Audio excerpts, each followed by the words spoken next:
So, how do you choose a designer for your website? Number one, you want to get somebody who's a competent web designer.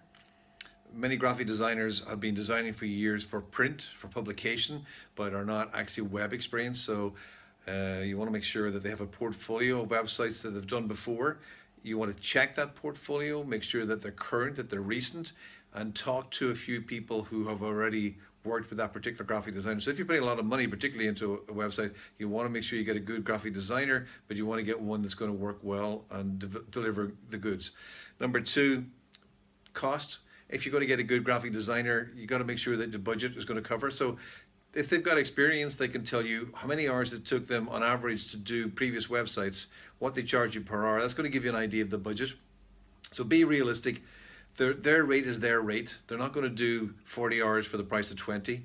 So work out what you can get for your budget, and you may have to do this in stages, but talk to them about a budget. Don't end up getting into an argument about this at the end of the day. Have a look at what it's going to cost you, and in the back of your head, keep a little bit for overruns and revisions, because it could happen, and you don't want to be at a point where you run out of money when you're nearly there. Number three, to save on a lot of graphic design expense, do a wireframe, draw up a wireframe of the layout, just like a drawing for a house.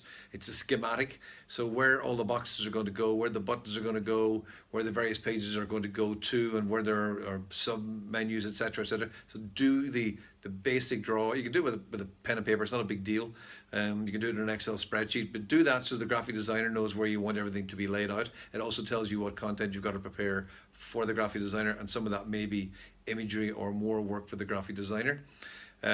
Number four, design a mock-up if you can. Spend a little bit of money, have a graphic design mock-up done, so you're going to see graphically what your website is going to look like. You can even have this done page by page by page if you want, but it's the cheapest time for you to tweak how your website's going to look is if you get the graphic designer to do that so that you can see exactly what you're going to get. Then you can go and show it to people.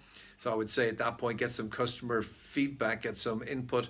Do you like this? Does this look good? How do you think this is going to work? And you're going to have to do this for a mobile as well as a desktop view. A mobile is pretty much the way to go in terms of looking at it. So everything has got to stack nice and neatly. Number seven, by all means get the feedback, but at some stage or other you're going to have to use your gut instinct and just go live. Inspiration, if you're not Coca-Cola, and I'm taking it you're not, then by all means use another website that you've seen somewhere or elements of websites that you've seen elsewhere to iterate, to create something that you think will work. You can always tweak it at a later date, and it will be an ongoing thing. So your website is never finished, it's always evolving. And the day that you say it's finished and the graphic designer and the developer can walk away is the day that you realize, oh yeah, I forgot to do something. So you're continually going to be doing more and more and more to your website. Just like a bricks and mortar store, you're going to be changing the layout and adding things to it. So it's also very important to be doing A/B testing. If you can do that, you're looking at the user interface, you're going to get feedback from people because of Google Analytics, or applying a heat map in your website. You can find out where people are going, where they're entering in your website, where they're leaving in your website. So this is an ongoing thing all the time, trying to work out which door did they come in, which door did they go out, and trying to make it easier for people to navigate your website and find whatever it is they're coming to look for.